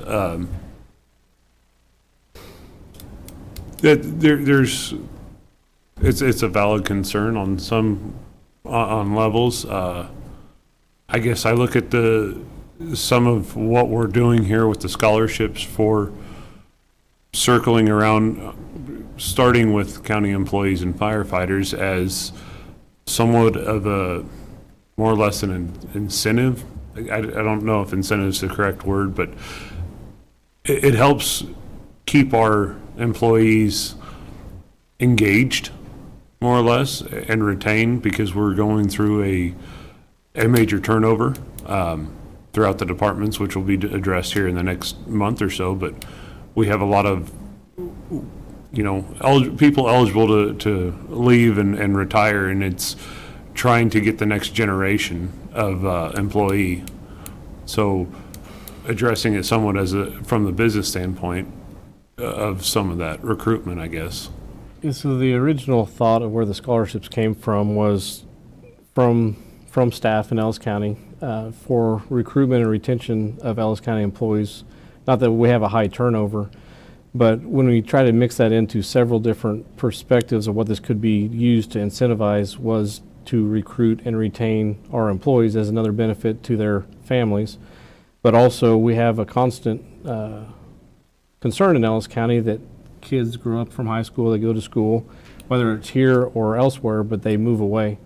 So the thought of not only attracting and retaining our own employees, but then retaining their kids and grandchildren to Ellis County in an Ellis County school with somewhat of a commitment to try to stay in Ellis County, because the more people we grow in our community, the more employees that we retain within our government. It's a tax savings for us because we're not retraining and rehiring, and we're retaining the citizens, so that way our population doesn't decline, which spreads the tax burden even higher onto the people that do remain in Ellis County.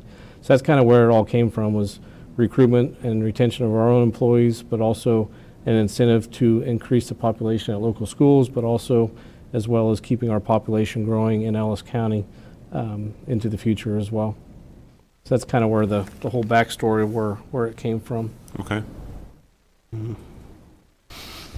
Yeah, I mean, Kind of the I same. appreciate those comments. I'll have to mull it over a little bit. I get where we've, the idea of having some parameters of eligibility, and those parameters being, again, it's a county scholarship, so we kind of limit those parameters within county employees, but because the idea is if we just have it as a general application or general scholarship, why wouldn't every single kid, and we just can't go through everything. So I get the idea of that, but I can see the point there too of using taxpayer dollars to turn around and incentivize your own tax. County employees get, taxpayer dollars already support them with their benefits and their pay. So I kind of get that. This is kind of a roundabout way of just continuing to support them. So I'll certainly mull that over a little bit, but I don't know. So I appreciate the comments. So Yeah, I figured there'd be some some pushback, and we probably haven't heard the end of it. Ours that we have, and I hate referring to ours, we just have them listed within Ellis County.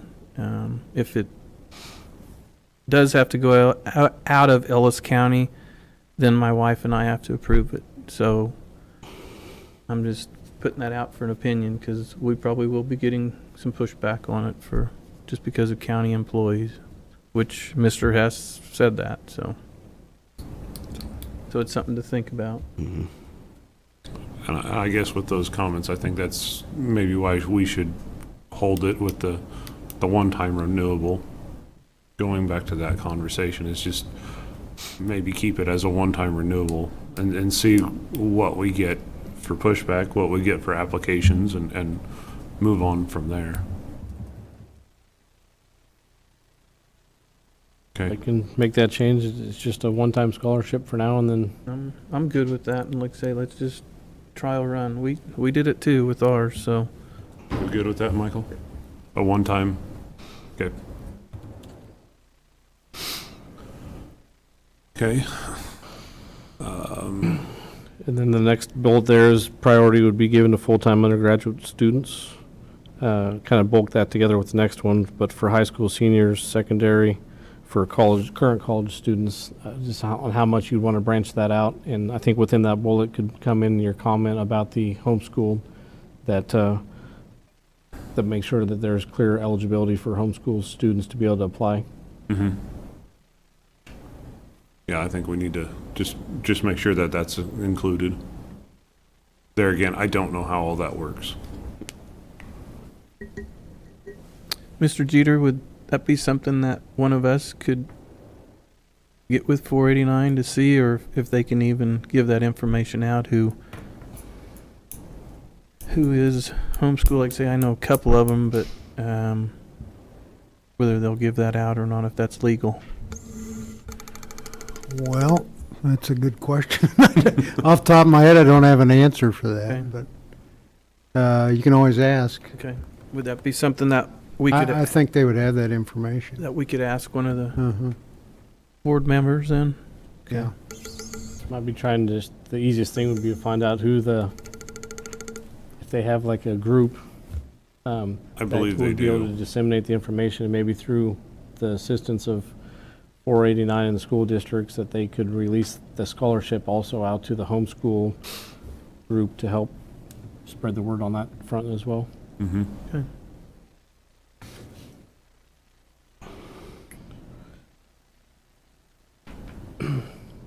The priority between high school seniors and then secondary for current college students, would you like to keep that first year with just high school seniors going into their first year of college, or would you like to spread that out into current college students as well?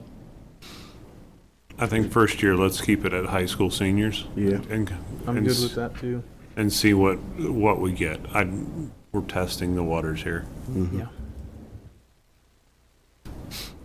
And then the thought with just having Fort Hays, NCK, and Hays Academy of Hair Design as the appropriate schools that they could attend. Yeah, I think so.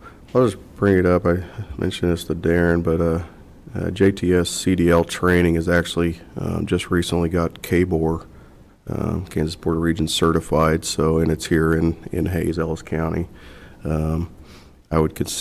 I would probably in the future consider that, just because, again, it's a KBOR certified school.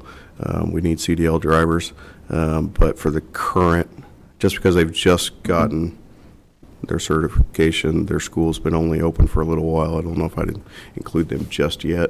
And I'm not sure how many high school seniors go right from being 18 to going to CDL school, so I don't know what eligibility. But I think, again, as we consider this in the future, I would probably add them in, because I kind of see them with Hays Academy of Hair and NCK Tech. These are individuals that are probably already out of school for a year or two, and then deciding they need to go get a CDL or some other type of training to find a job. So just to kind of put that out there at this time, but for current what we're doing, I don't think I would include it just yet. Okay. So then, yes, those schools are good. And then the eligibility priority for, this kind of goes back to that discussion that also Mr. Hess brought up, but the county employees, their children, their grandchildren, and then if you want to allow it to those family members of also the paid per call firefighters as well, which would totally up from 200 current employees is what Ellis County has that are full-time equivalent, or if you add the firefighters in at the part-time basis, that would be an additional 100. So a total of 300 families that you could spread that out. And that, like I say, that's where that idea came from, my discussion earlier. And that was just to try to restrict it from what Fort Hays said, between 300 to 500 applicants, maybe down to a more manageable amount. It doesn't have to be that. It can be open to anybody, but then that would readdress having to come up with a plan on who would collect hundreds of applications, who would review them to give back suggestions to the commission, and then I would think that there would probably be some type of fee associated that somebody spending that amount of time to review applications. I did not look into that. Okay. I would be okay with the employees and their children and grandchildren, I guess. On the paid per call firefighters, I would have to probably suggest at least a 1 year of service, more or less, like a start date.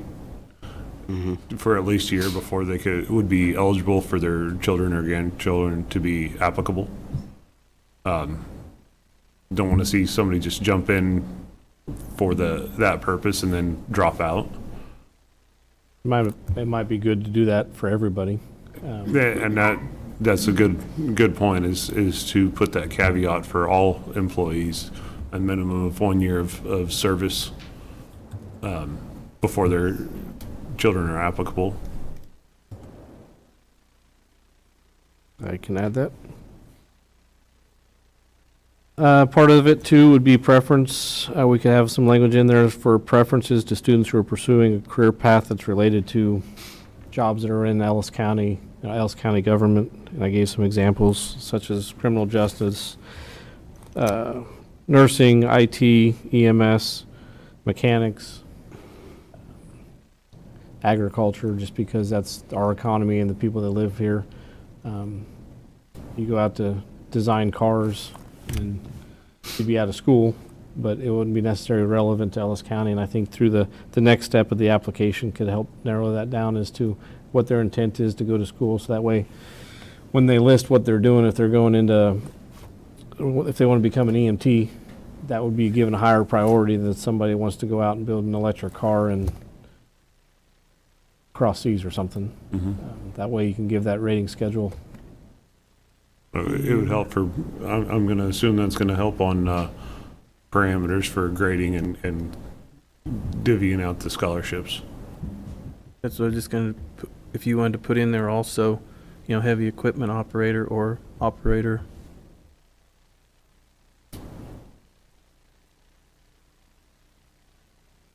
Truck drivers, since we do have that.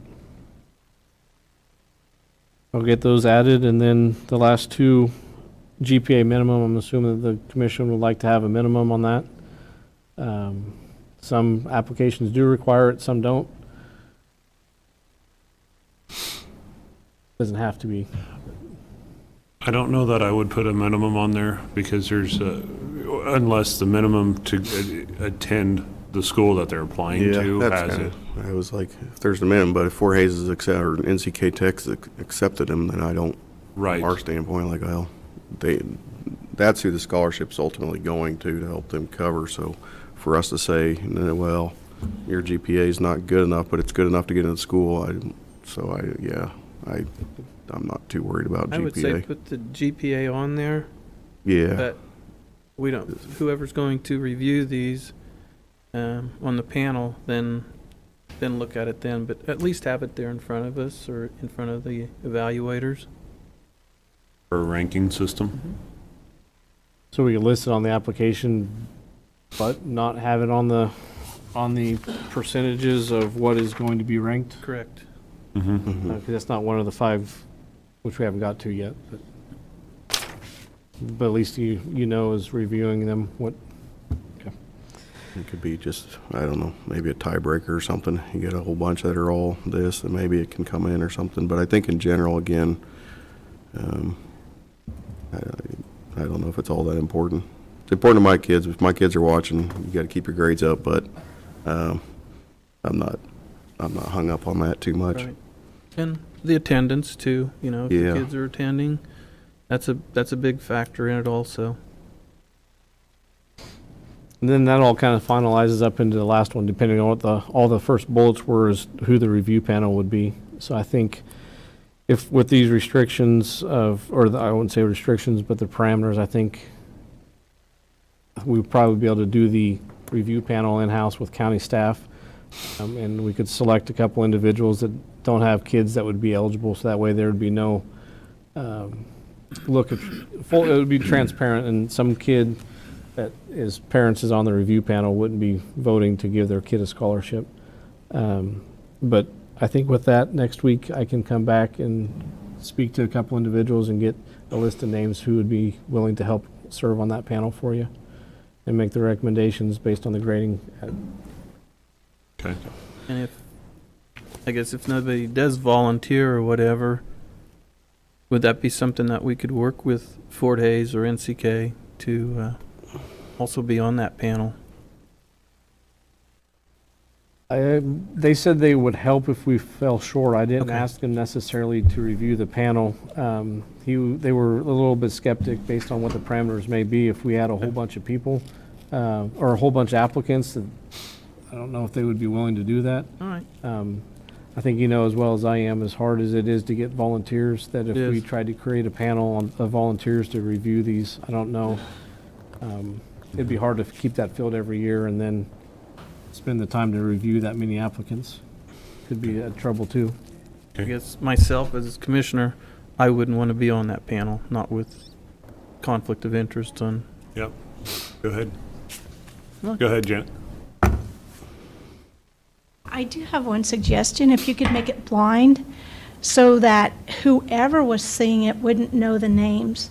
Because no matter who's on the board or who's looking at them, it might be the person they work right next to, his daughter, granddaughter, grandson, or son. I mean, so if you had it where you could log one and have the name tore off, all the information for that one, and then like whoever's collecting, say 1 is John Smith, 2 is Betty Lou, and that way I couldn't say, well, I don't like this employee, so I'm not going to grade this person higher. So if you did it blind, you wouldn't know, other than the fact that maybe by their activities or whatever, however you're going to put it on there, that they may be able to deduce it, but they wouldn't be for sure. But if you did it blindly, you wouldn't know that. We, Darren and I have discussed that. That's how ours are. It's either the symbol of a boy or a girl, no names, goes by number. Yeah, okay, that's what I was thinking. Yeah. It would, No, but thank you. it would take out anybody saying that we were either prejudiced or really like somebody better than the other. So I thought maybe I'd throw that out there. Thank you, Janet.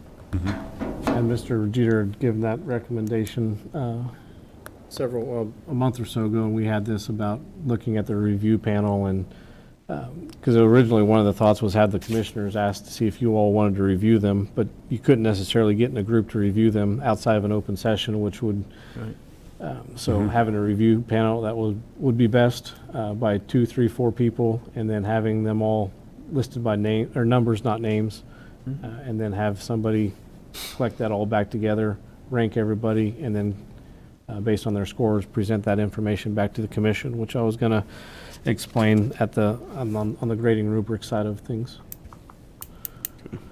Okay. Just to move on here for the application itself, some of the ideas that we had listed to be a part of the application. So based on the grading rubrics, you had something to base off of. One of it was a letter based on the reasons for applying for financial aid and commitment to stay within Ellis County.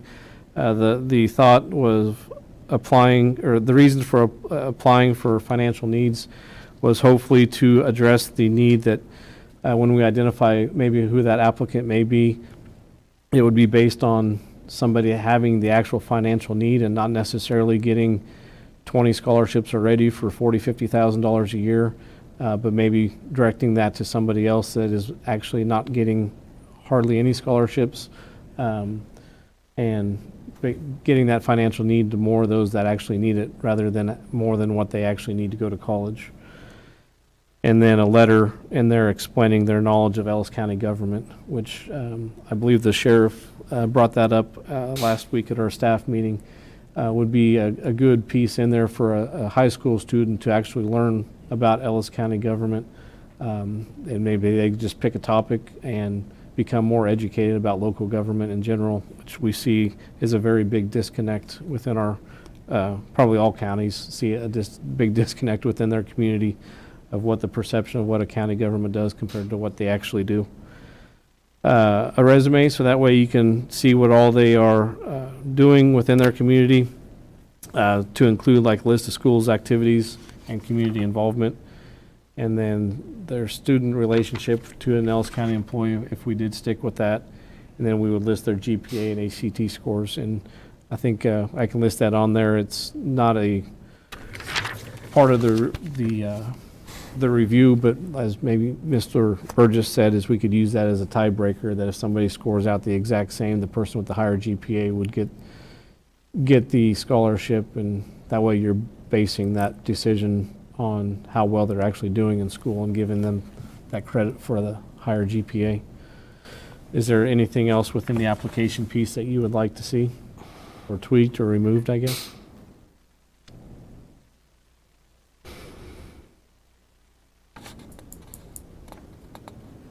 I don't at this point. I don't. I think that works. And then the grading rubric, I have 5 different points there, and I figure you could rate each one of these from a 1 to 4, so that way you would have a total of 20 points. So for instance, their reason for applying, how well they need the financial need, each of those would be given on a 1 to 4 ranking. 1 would be they didn't rank very well, 4 would be they ranked excellent, they fit that criteria very well. So the 20 available points, the higher you scored at 20, would determine who would get selected overall. And like, if we need a tiebreaker, the ACT and GPAs could be that tiebreaker piece. Yep. Sounds good. Good? Okay, good. Okay. Well, with that, I'll put together a rubric and an application information document for next week's agenda. And that way you can mull everything over, see it on the agenda, and then if you have any input or community input as well, we can discuss it next week before everything's final and before we release anything to the school districts. Okay. Sounds good. Mr. Darren, have you shared the application thing that I had given you with the other 2 commissioners or not? No, I didn't. I can scan them They and would send them like. if you like to see what they look like. That'd I be have good. several others as well. Okay. Like examples of the grading rubric of scoring them out and giving reasons. I can scan everything and send them to you if you like. Yeah, that'd be good. Thank you. Okay.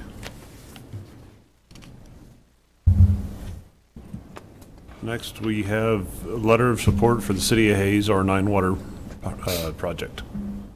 So I think this will be a lot less of a discussion than the last one, which is good to finish it off. The City of Hayes is asking that we have the County Commission sign a letter of support for their development of the R9 Ranch and a water line project to get water up here to Ellis County for a long-term water solution.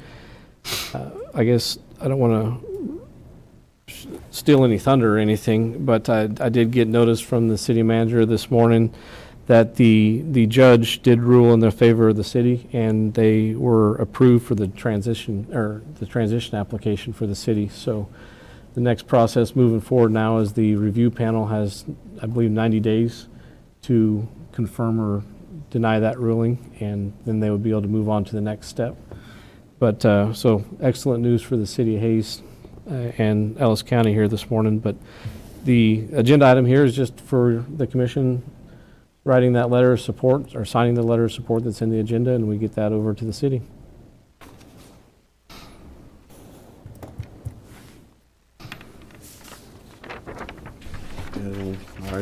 I'll sign it. I heard some of the similar news this morning, some good news on this project. It's good for the city, but also Ellis County and just our regional in general, so I'm supportive of it. Okay. Mr. Younger? I will definitely support it. No water, no occupants. I too will support this. It's a long time coming. Yep. Okay. All right. With that, do we have any executive sessions? None? Okay. We will move on to our county administrator report then.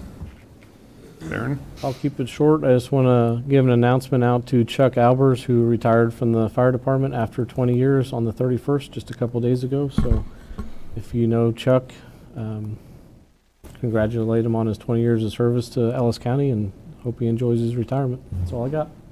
Okay. County Commissioner reports. Michael? Attended Hayes City Commission last week, and then the Hayes Chamber banquet. Congratulations to everybody that won awards. They're all well deserving. I do want to give a special shout out to High Plains Mental Health. I do serve on their board, so they were recognized as the nonprofit of the year and for their 40 years of service in Ellis County and the surrounding area. So for me, serving on the board, that was really nice to see. I also want to recognize Brandon McKay was on the United Way's board. He stepped down for Ellis County. Kim Reel has stepped up to take on the board for Ellis County for the United Way. So thanks for Brandon for his service there, and now Kim for her service to the United Way. Okay. Commissioner Younger? Okay, I did go to the conservation district. With all the awards there, they all said that they're looking forward to working with us commissioners. They really appreciated it. Then also I did go to the city meeting, and I guess I'm gonna have to brag on Toby. He did a good presentation, you guys, on say us as citizens here getting water comparing to, irrigating. He had it all down nice. I mean, I know they're upset at the R9 Ranch for us taking water, but he did a nice job on presenting that. Also, then I did go to the chamber, like Mr. Burgess said, and I did go to a city workshop also. I went to the Catholic Charities, and Mr. Burgess was there also. That was a nice thing for our resident in Hayes to donate that building. And I did also go to the Heartland Community Foundation. There's some good stuff there. If someone's looking to get into that, now's the time to do it. And then also I did go to the legislative coffee at the library. So had a full couple of weeks. I would say so. I attended the commissioner or the Chambers banquet as well, but I did not nearly go to as many events as Mr. Younger. I have been in contact with a number of residents regarding our roads, and I see Brennan slipped out on us, but we are currently down a few road machines, maintainers that we're working through problems to get these back on the roads. The road conditions are deteriorating with the welcome moisture for the area. We're going to be on top of those. Coming next week, I'm going to alert my fellow commissioners. I've talked to several small rural suburban areas, citizens, and they want to bring some ideas and thoughts on some road maintenance issues to us for our approval. So we'll be working through that, and we'll be needing to look a little further into our future, and that'll be a topic at our meeting in March. But some of the road maintenance issues will be coming forthright next week. So With that, I have no other business, and I will move for adjournment at 10:40.